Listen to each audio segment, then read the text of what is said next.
There's this beautiful poem. It's in the book of Isaiah. The city of Jerusalem has just been destroyed by Babylon, a great kingdom in the north.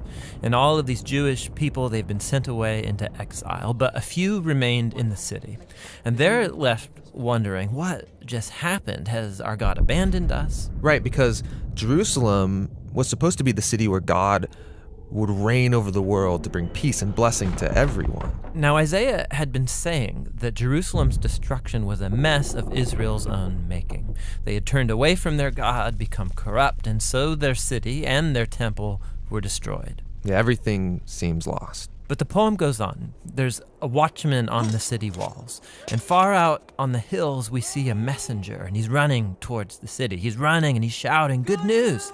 And Isaiah says, "How beautiful on the mountains are the feet of those who bring good news." Beautiful feet? Yes, the feet are beautiful because they're carrying a beautiful message. What's the message? That despite Jerusalem's destruction, Israel's God still reigns as king, and that God himself is going to one day return to this city, take up his throne, and bring peace. And the watchmen sing for joy because of the good news that their God still reigns. Now, in the New Testament, we find this same phrase, the good news. It's the Greek word euangelion, and it's also sometimes translated with the word gospel. Yeah, so when Christians say, "Do you believe the gospel?" they mean, do you believe the news? But not just any news. In the Bible, this phrase is always about the announcement of the reign of a new king. And in the New Testament, the Gospels use this phrase to summarize all of Jesus' teachings. They say that he went about proclaiming the good news of God's kingdom. So Jesus saw himself as the messenger, bringing the news that God reigns. Yes, but the way that he described God's reign, it surprised everybody. I mean, think, a powerful, successful kingdom. It needs to be strong, able to impose its will, able to defeat its enemies. But Jesus said the greatest person in God's kingdom was the weakest, the one who loves and who serves the poor. And he said that you live under God's reign when you respond to evil by loving your enemies and forgiving them and seeking peace.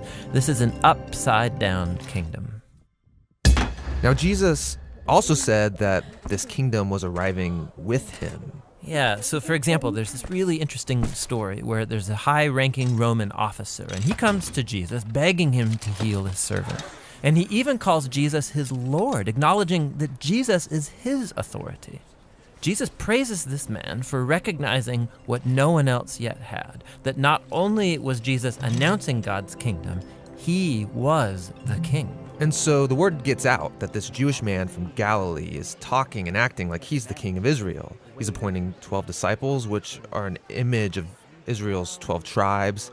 He's healing people, forgiving people their sins. And all of this so threatened Israel's leaders that they finally decide to have him killed. And Jesus let them. Yeah, which is a weird thing to do if you're trying to become king. That's right. But for Jesus, this is what had to happen.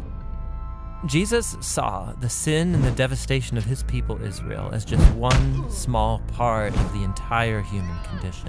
How all humanity has rebelled against God, resulting in the tragedy and devastation of our whole world. And so how is God going to bring his reign over such a world? Jesus believed it would be through an act of sacrificial love for his enemies.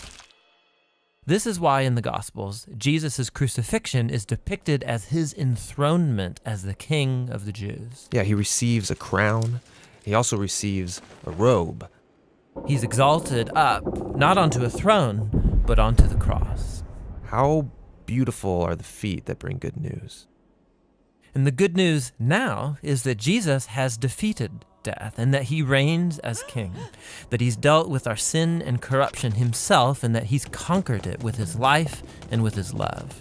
And then Jesus sends his followers to go out and keep announcing this good news of the upside-down kingdom. And to invite everyone to give their allegiance to him, the king who defeated death with his love.